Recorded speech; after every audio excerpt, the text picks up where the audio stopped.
enfants, pouvez-vous affirmer de manière générale que le retour en classe est sans risque sur tout le territoire ? De façon générale, nous sommes dans une société où circule ce virus. Voilà, c'est un fait. Nous le savons tous. Ce qu'a dit la Société de pédiatrie française et de nombreux pédiatres justement et scientifiques, c'est qu'il y a plus de risques à rester chez soi qu'à aller à l'école. La société zéro risque n'existe pas et donc aujourd'hui vous avez bien des risques quand vous allez dans la rue, quand vous vivez tout simplement. Donc aujourd'hui on a cette société avec le virus.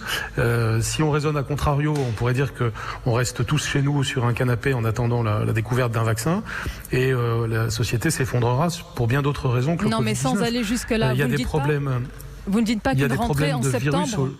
Une rentrée en septembre, monsieur le ministre, aurait été plus sécurisée, plus sereine pour tous ? Je pense que non. D'abord, il y aurait certainement eu des phénomènes de sortie des enfants qui peuvent tout à fait être comparables. Et d'autre part, les dégâts sociaux et les dégâts même sanitaires seraient peut-être plus importants. C'est encore une fois ce que disent de nombreux pédiatres eux-mêmes. Vous avez des soins qui ne sont pas faits actuellement, vous avez des enfants qui ont des problèmes alimentaires, vous avez des enfants qui connaissent des violences intrafamiliales. Tous ces sujets-là, il faut les avoir bien à l'esprit. Et puis pour tous les enfants, quelles que soient les classes sociales, quelles que soient les difficultés, l'école, c'est pas quelque chose de secondaire, c'est quelque chose de très important pour tous les enfants. Et il faut être très attentif à ne pas faire de dégâts sur une génération entière en les laissant 6 mois sans école. Donc c'est particulièrement vrai des enfants de l'âge de l'école primaire.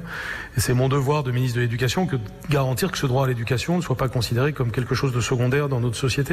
C'est fondamental. Et bien entendu, à condition de respecter un protocole sanitaire très strict. C'est ce qu'on a fait. On a fait vraiment un protocole très strict. Et d'ailleurs, parfois, on me le reproche. Mais l'idée est de tenir les deux bouts de la chaîne, si je puis dire. C'est-à-dire, 1, les garanties sanitaires. 2, le fait que l'école soit ouverte avec évidemment une montée en puissance progressive.